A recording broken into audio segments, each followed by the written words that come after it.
I will introduce You're good. you. Okay, good. No We're problem. like that. All right. Yes. Hello, Hey, everybody. Hi, Fred. how Thank you you doing, so much Dale? for making this happen. You Thank know, you so much. I've I thanked you so appreciate the many opportunity. times, and I can't thank you enough for making time out for us today.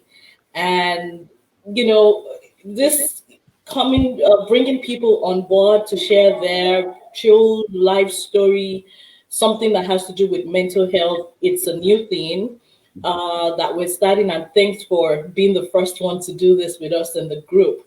Yes.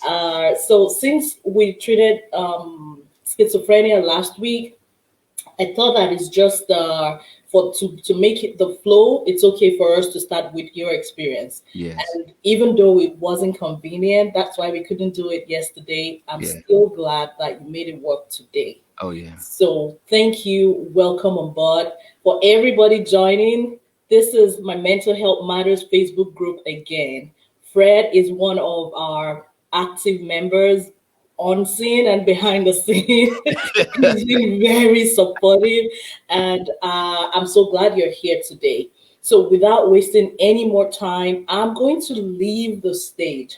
I would let you take the stage and talk to us about mental health. So you would introduce yourself. I know you enough. You've made so much impact in my life, and I want us to share this with many people. So, Fred, take it on. Now, before you leave, I just want to say thank you so much, Dale, for this opportunity. What you're doing to help, decrease people stigmatizing mental health is so important all over the world. What you've been doing, it just shows how much of a heart kindness you have, your ability to serve others. You are such a servant leader, and you're so inspiring to me. So thank you so much. I wanted to let Thank you know before you. you left. Thank you so much. All right. Okay. I will just let you take the stage. And I'm Okay. here watching. Please, if you have questions, type it in. Once he's done, we're still going to engage for a little bit before we go off.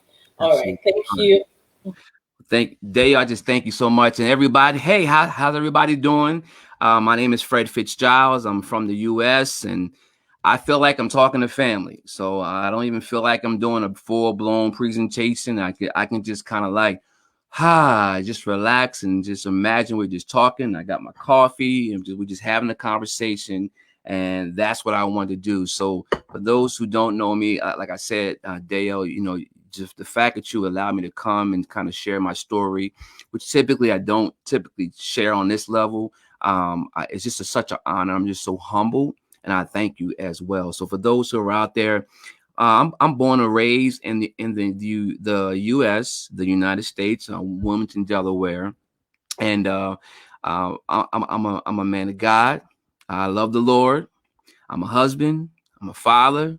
I'm a pop of almost six. I got five, and one of the oven coming next month. And I'm a servant leader. My background's in computers, IT.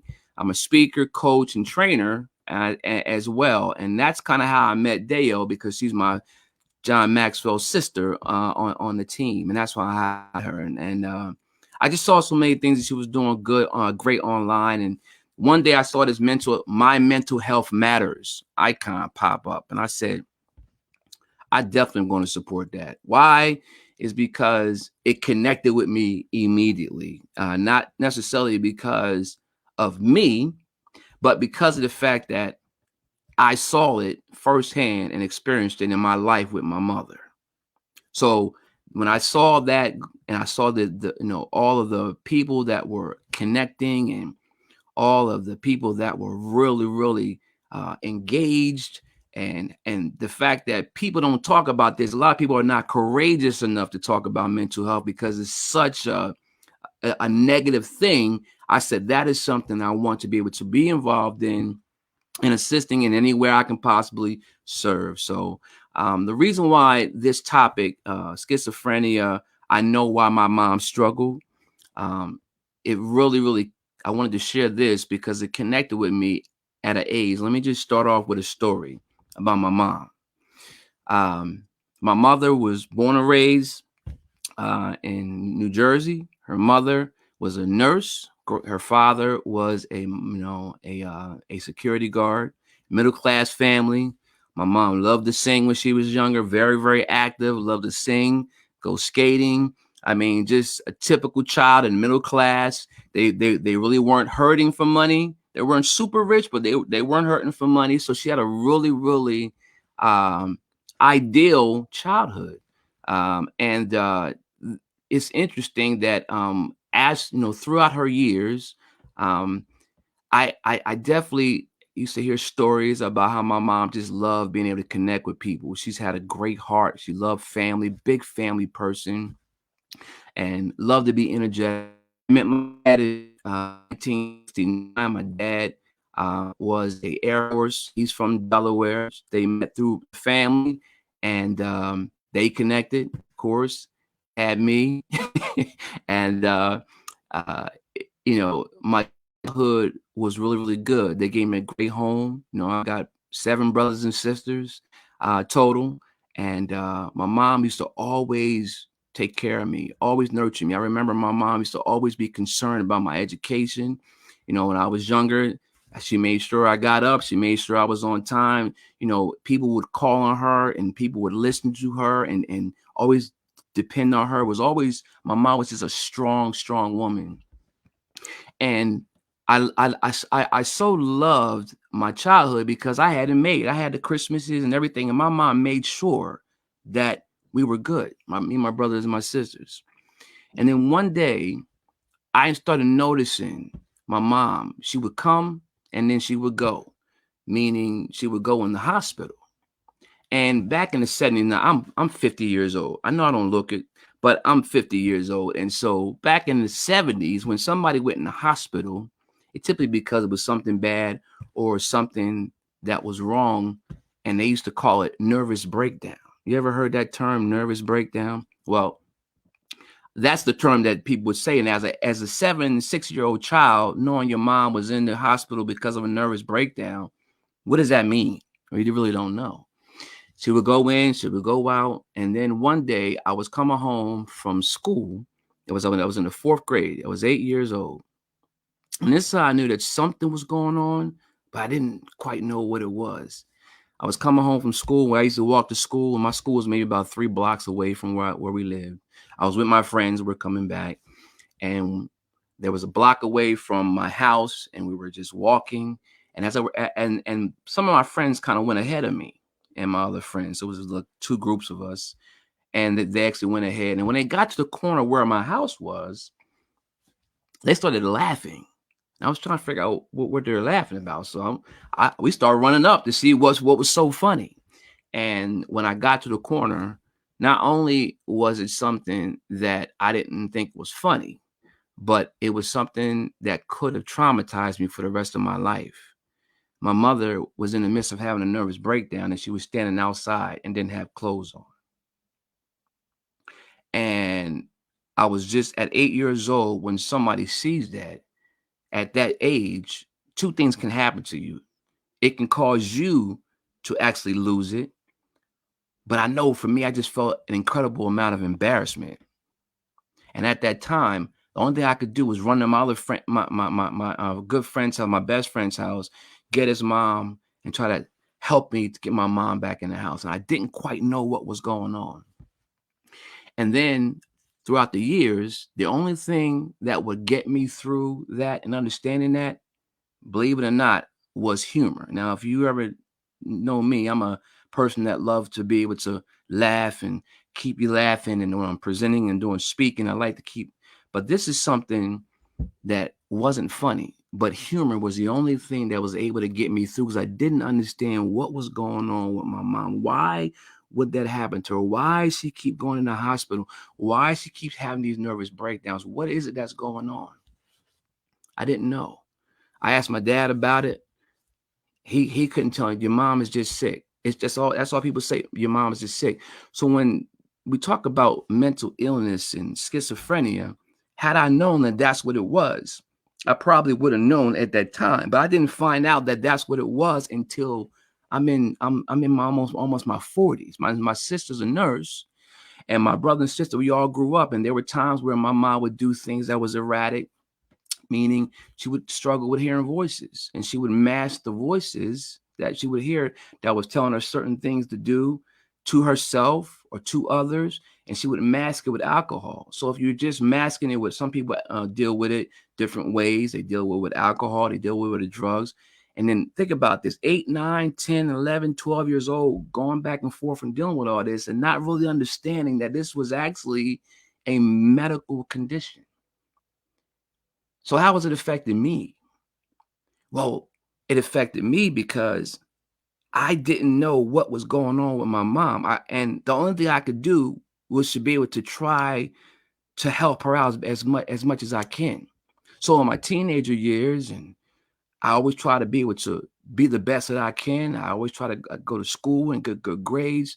And even though I did all that, at that time my mom and dad separated, I had to always help my mom and be the leader in my house with my brothers and sisters, because I knew my mom wasn't, sometimes she was okay, sometimes she wasn't. So this is my experience. But I just, again, I didn't know why she was struggling. I didn't. So then, of course, people are mean. Kids are mean. Sometimes your family members are mean when they are ignorant, in the sense of not knowing. Not that they're ignorant people in their character, but just in the sense of just not knowing. When you don't know, I define ignorance as you don't know. You just are not aware. But there are sometimes when you don't know something, you make up your own thoughts and you want to label it. She's crazy. Oh, she's bipolar. Oh, that's the way they just act. You better watch out for them. There was always something that was a stigma that was on it. Or sometimes it'd be somebody in your family that maybe struggle with schizophrenia, struggle with these erratic behaviors and things of that nature. And again, I'm going through this not really understanding what it was. And as we're growing up and through our teenage years, we see people in the neighborhood who may be struggling with it. There's people in our family members that may be struggling with it. But if we stigmatize and put it on it and not take the time to be empathetic enough to find out what it is, what can we do? What could I do? So what I had to do was I laughed through it. And I know that sounds, but it sounds weird, but that's what my brother and my sister and I, we would actually use humor, not because we're laughing at our mom, but it was masking our pain. It was masking our pain. It was allowing us to be able to. So when she would do something, if she was, we would always support our mom. We love on our mom. We make sure she has what she needs. But when there was times where she had a certain episode and she would say certain things and we would just kind of laugh. Or she would do certain things and we would just kind of like, oh, mom, because we didn't want to make her feel like something was wrong with her, even though it clearly was. We just didn't know what it was. Then we had times where our mom at a later age had to go to the hospital. They would give her medication. There was times where she had to go to a mental health clinic. So there's all this time I'm trying to grow up, trying to work, have to worry about my mom at home. I would come back from home, she'd be drunk, not really understanding. And then she said, we find out she's hearing voices. So all these things was going on. And I say to myself, God, how can a woman who is so beautiful, who has raised with a beautiful fit, how does that happen? It wasn't until later on that I found out it was it's a chemical imbalance. Now, I'm not a doctor. I'm sure there's doctors here. I'm sure that there are people that are here. All I can give you is my experience. And because I don't talk about it a lot, I'm thankful for this My Mental Health Matter opportunity with Dale, because it allows me to even think through now at this state of that there may be people right now who can connect with that story. Maybe it's your mom.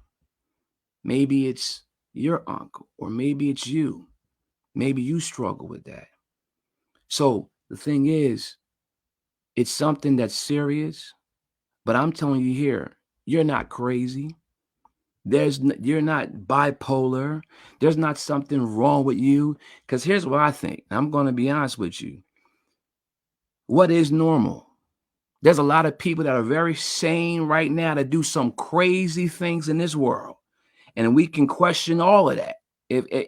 But I think that it's important that we take our mental health seriously. That's why I love this group. This group is focused on being able to give the education, give you the information to know that, yes, you can come here and be honest. You can be transparent.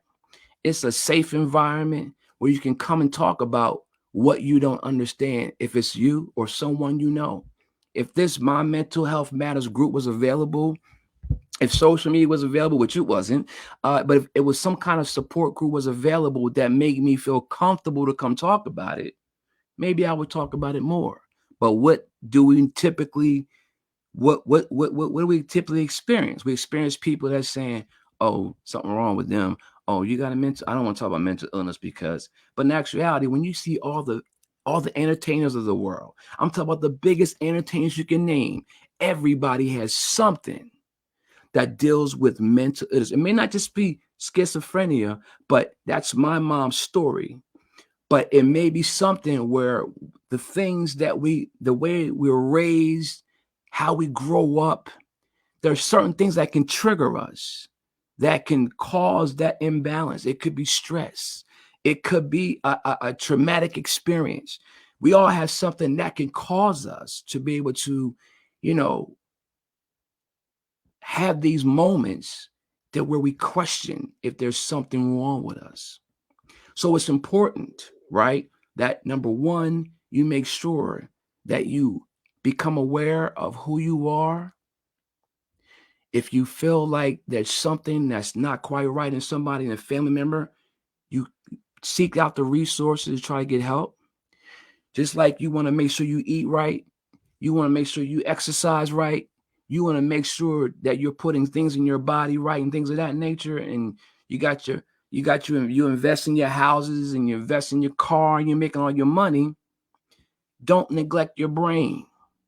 Your brain is it to me it's the most critical health that you want that you're going to have, because of the fact that mental health is just as important or even more important than looking like Arnold Schwarzenegger, or being out there having the best of the best. Or no dollar amount in the world can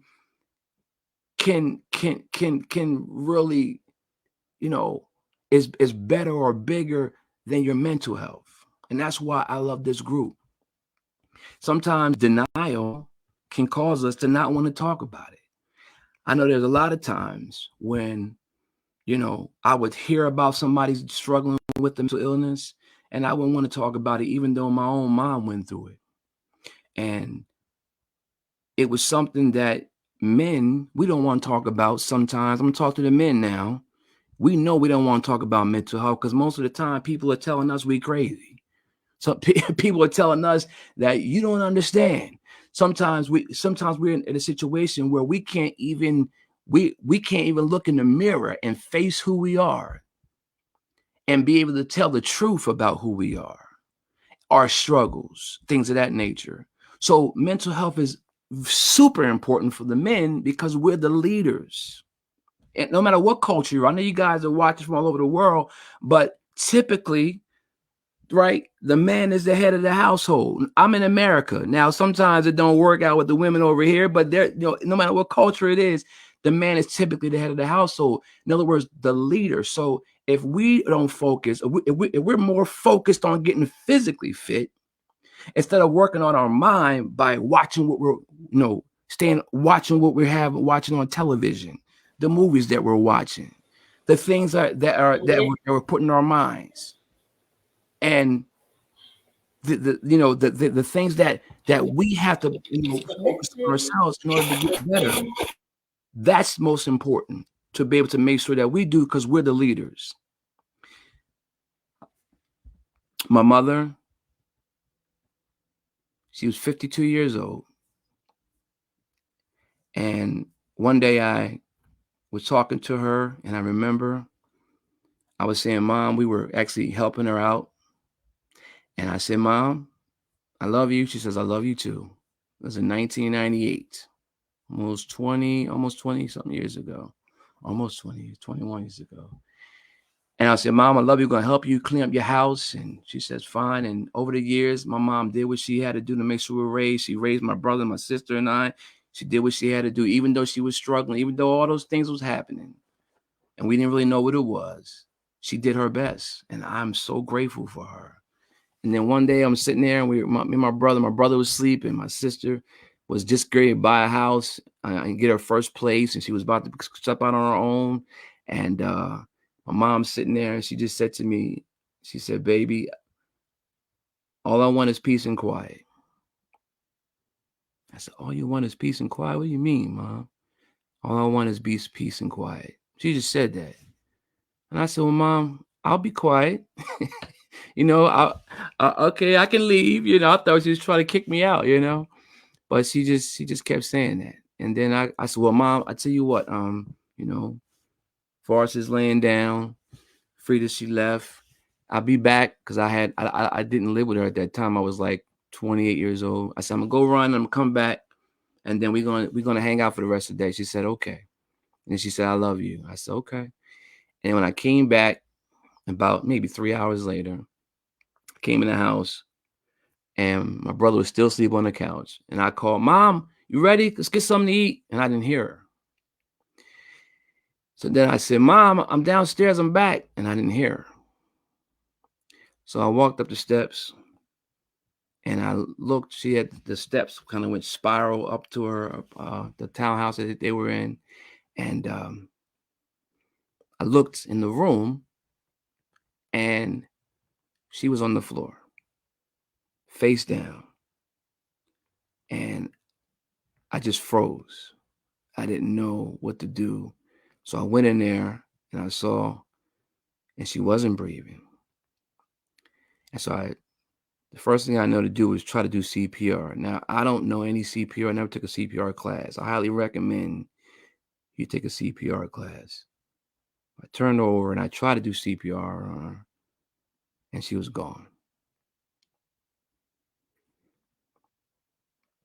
She was gone. 52 years old. And I always, it was like a movie. I couldn't really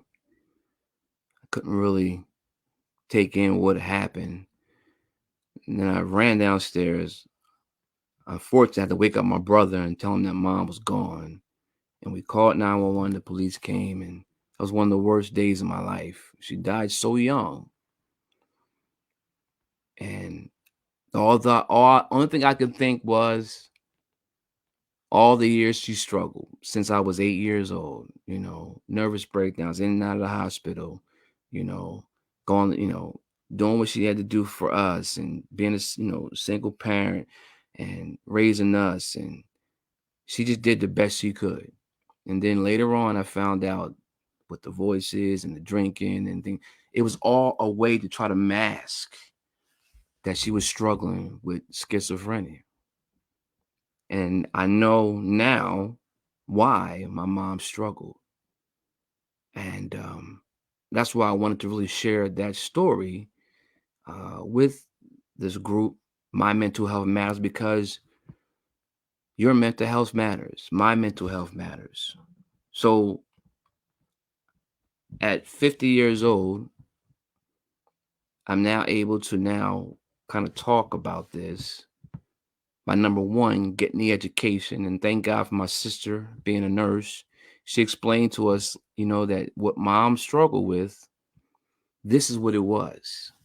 And schizophrenia. And I look it up and I found schizophrenia is a serious disorder which affects how a person thinks, feels, and acts. Someone with schizophrenia may have difficulty distinguishing between what is real and what is imaginary, which explains what my mom was going through. They may be unresponsive or withdrawn, and they may have difficulty expressing normal emotions in social situations. Some of the behaviors that are early warning signs include hearing or seeing something that isn't there. I constant feeling of being watched, a peculiar or nonsensical way of speaking or writing, strange body positioning, feeling indifferent to very important situations, a deterioration of academic or work performance, a change in personal hygiene and appearance. That's one of the things my mom was always concerned about her hair. She used to do like this.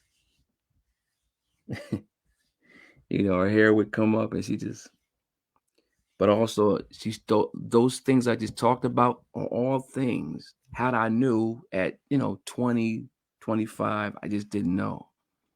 A change in personality, increasing withdrawal from social situations, irritational or angry or fearful response to loved ones, inability to sleep or concentrate, inappropriate or bizarre behavior, an extreme preoccupation with religion or the occult. Those are some of the behaviors, early warning signs of schizophrenia. So hopefully, if you know anybody who's experienced that,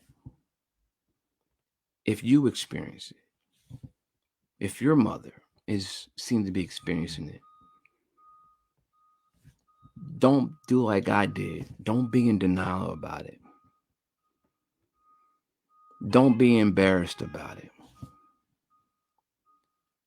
Don't treat it like it's not a big deal. It is a big deal. Do what you have to do to get them help. Do what you have to do to get you help. If you're stressed out, if you're feeling as though you're overwhelmed, if you're feeling as though things are spiraling out of control, if you've experienced those kind of mood swings or things of that nature, don't be in denial about that. Get the help that you need. And be willing to help others if they go through that.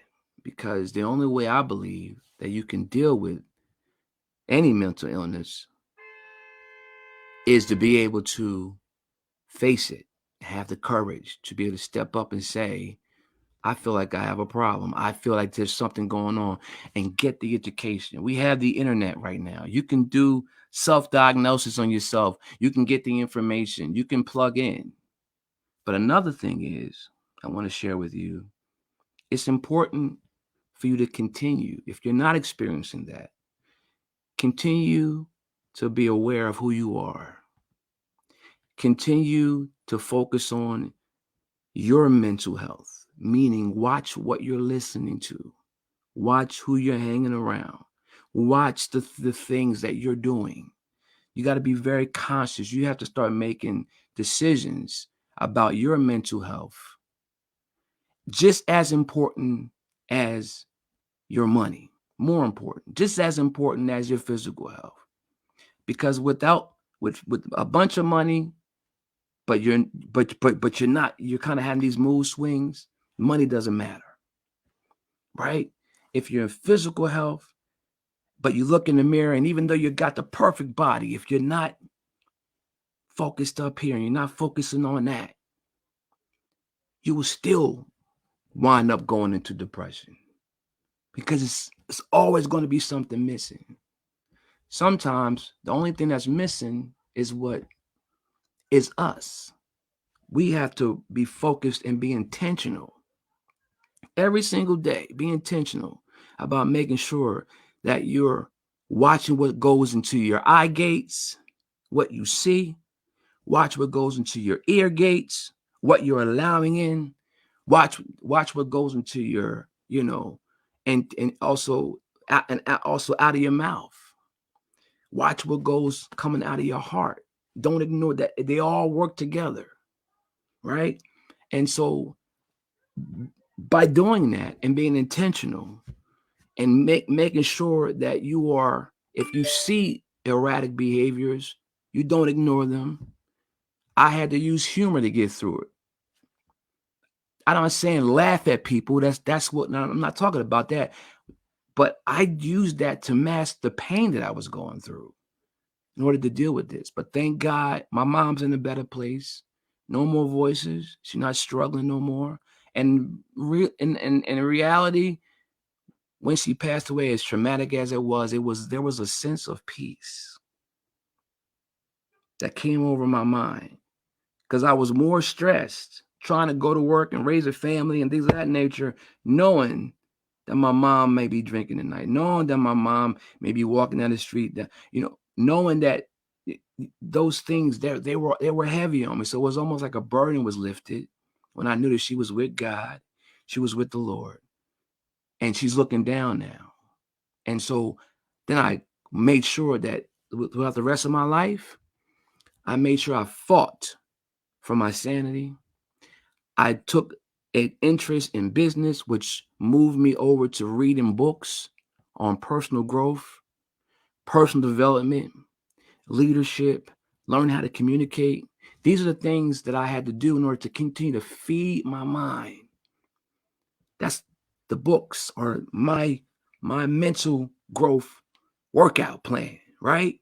The books, the seminars, the things that was going to allow me to feed. And then when I hear things that I know is going to cloud my mind or cause me to doubt or cause me to be fearful, or things that's going to go to my subconscious and be recalled later, it's going to be, because what goes on in your mind actually will destroy your body. Believe it or not. That's why someone can be in a hospital and they can be there and they say they'd be almost ready to leave here. And maybe, you have somebody that's in the family that can't get to them, and they'll be in the hospital. And you wonder why somebody can be in the hospital and they say, call somebody to get down here to come to your family. And they hold on. How are they holding on? They're holding on because their will. They've already resolved in their mind, I'm going to hold on until my daughter comes, my grandkids come. And then when you see them, or you give your last respects, and they leave, your mind tells your body it's time, if it's your time. But at the same time, whatever you put in your mind when you're just working every single day, it can make you sicker. You got to protect that. So that's my story. I hope that this, me sharing this with you, my story with you, and I haven't done this. I think I could tell you, Dale, I haven't done this ever. So this is really, it's helping me. Appreciate the opportunity for me sharing my story with you, and just know that it's not something to be ignored. It's not something to feel like it's a bad thing. We have to talk about these things. We have to destigmatize mental health, because in actuality, everybody has something that they're dealing with, and they all deal with it and kind of cope with it a certain way. But sometimes being able to talk these things out and talk these things through will allow you to become healed. And then when you can heal yourself and God can heal you, then you'll be able to share with others and help them to heal.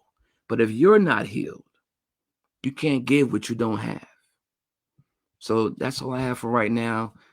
I hope I served you guys well, and I appreciate you. And I know why my mom struggled. Thank you so much. I mean, I didn't see this coming. God bless you.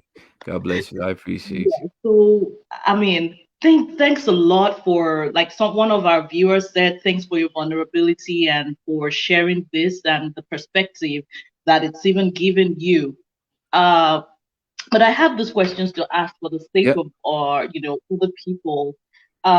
If you knew the diagnosis, because it seems like all the while that she was going in and out of the hospital, you didn't know what was going on. But Mm-mm. if you knew then, what would you have done differently? And my That's, second question will, okay, maybe answer this first, and then I ask the second one. the honest answer is I don't know.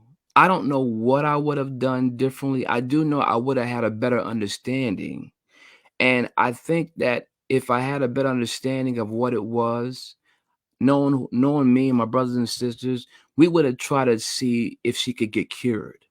Like, at that time, you get a headache, you take an aspirin. In actuality, it doesn't cure the headache.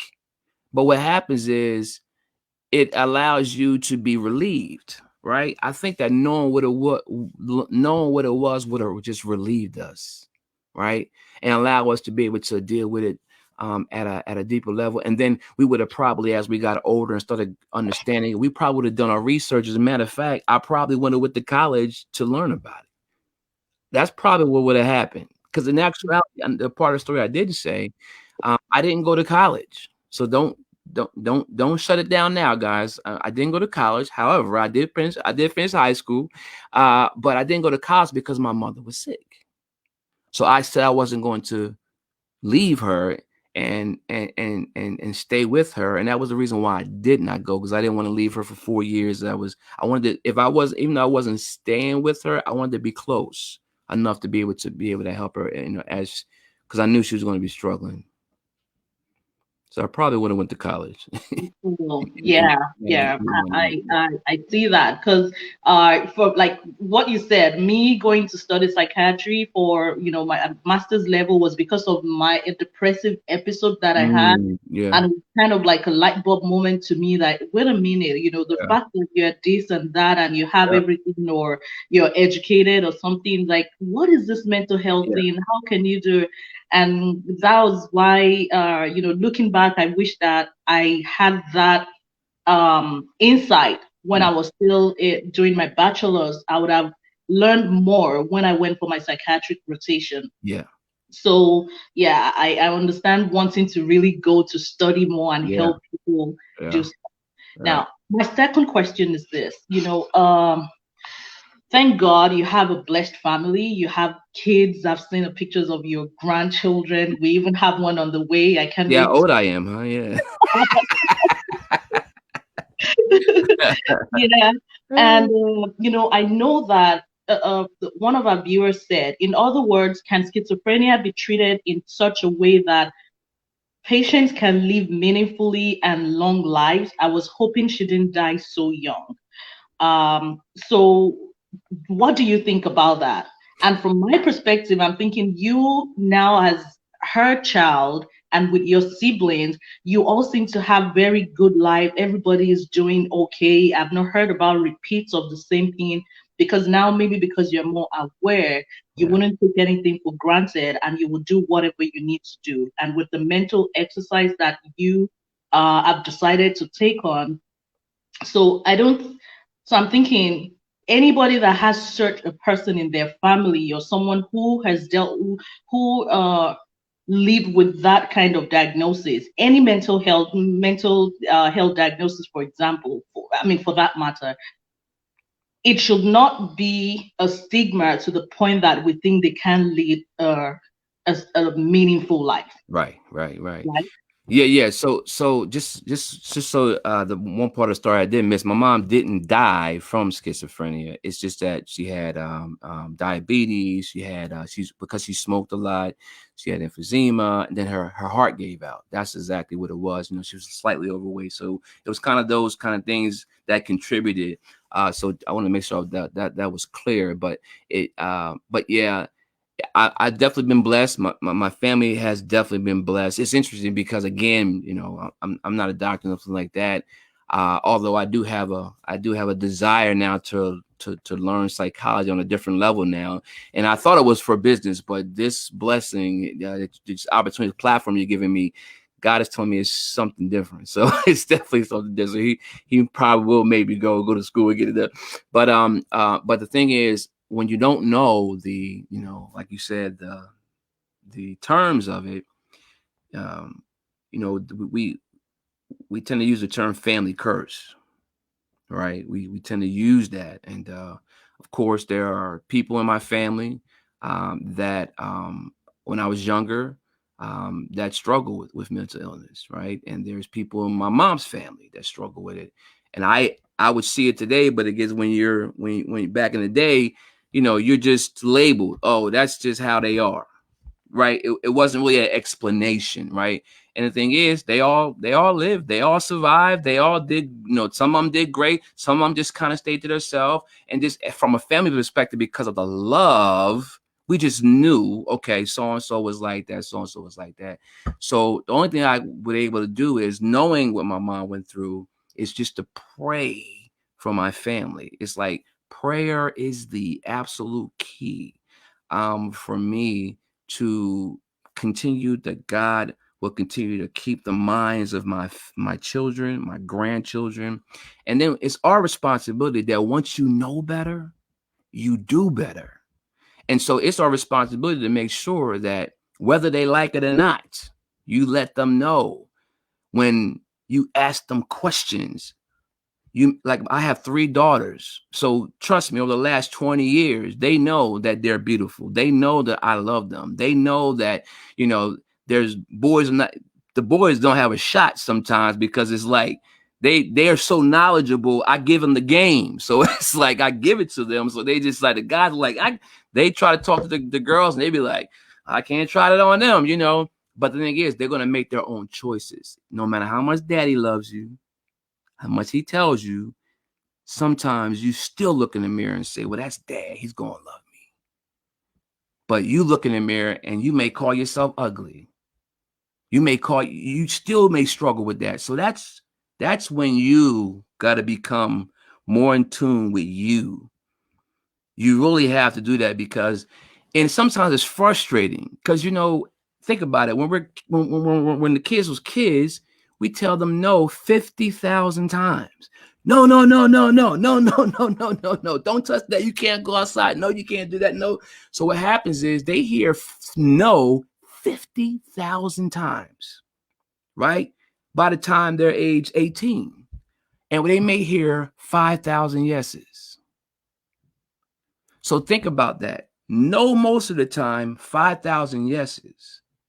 So it's like, you cannot, when you hear no so many times, you can't help to have a certain mindset that when somebody comes by and says you're beautiful, it may be true, but you still may, no, I'm not. I'm not. Because I've heard no so many times, until they figure out, I got to say yes to myself. I can't rely on nobody else to say yes to me. I'm saying yes to myself. And it's almost like, if we've heard no 50,000 times, we got to tell ourselves yes 1,000,000 times.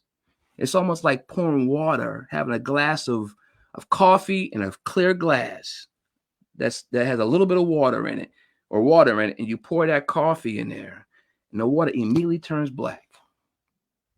Immediately. It's like, as soon as that coffee gets in there, the whole cup turns black. Then you may pour a cup of water in that same cup, and it's going to turn lightly black, right?